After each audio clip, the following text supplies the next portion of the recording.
Imagine um povo escondido nas montanhas, confiando tanto em suas fortalezas, que acreditava ser intocável.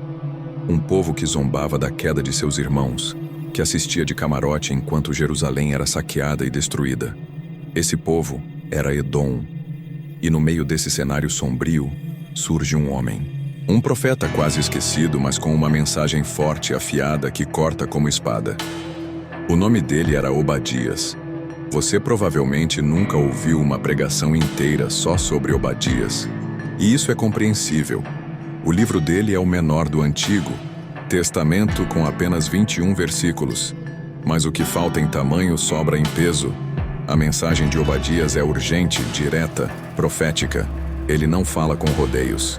Ele denuncia, ele aponta, ele anuncia o juízo sobre Edom com uma precisão assustadora. Para entender o que está acontecendo, precisamos voltar muito antes da profecia. Lá atrás, em Gênesis, quando dois irmãos lutavam no ventre da mãe, Jacó e Esaú. Mesmo antes de nascerem já havia tensão. Jacó se tornaria o pai das 12 tribos de Israel.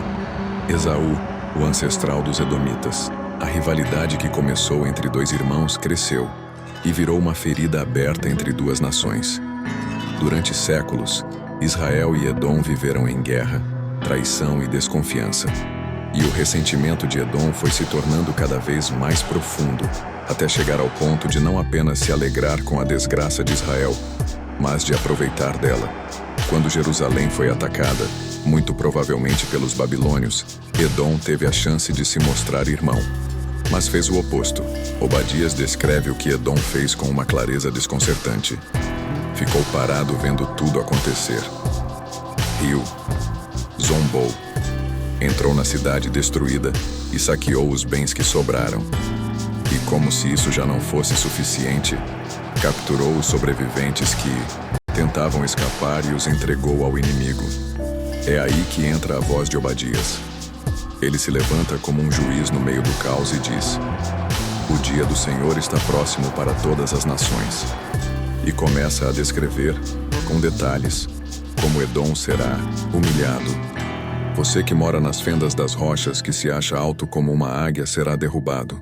A segurança geográfica de Edom, suas alianças com outras nações, sua confiança em sua própria sabedoria, nada disso importaria. Tudo seria levado.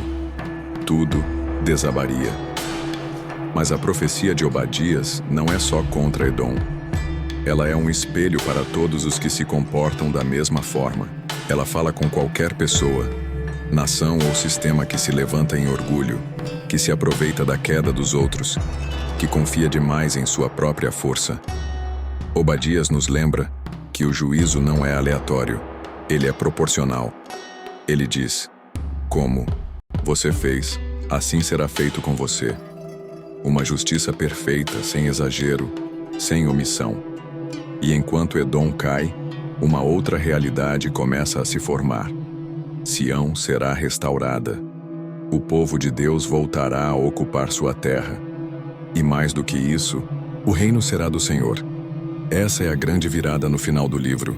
No meio de tanta destruição há uma promessa. Uma nova ordem. Um novo começo.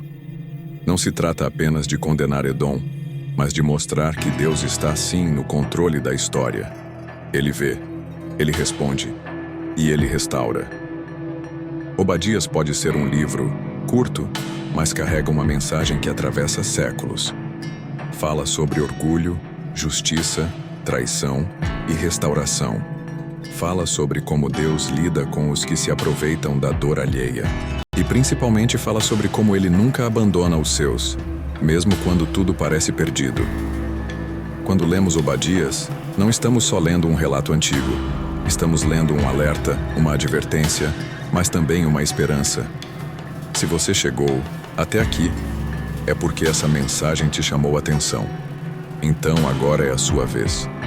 Compartilhe esse vídeo com alguém que precisa entender que nenhuma arrogância passa despercebida e que toda dor, um dia, será restaurada. Se inscreve no canal para não perder mais conteúdos como esse e comenta aqui embaixo o que você aprendeu com a história de Obadias.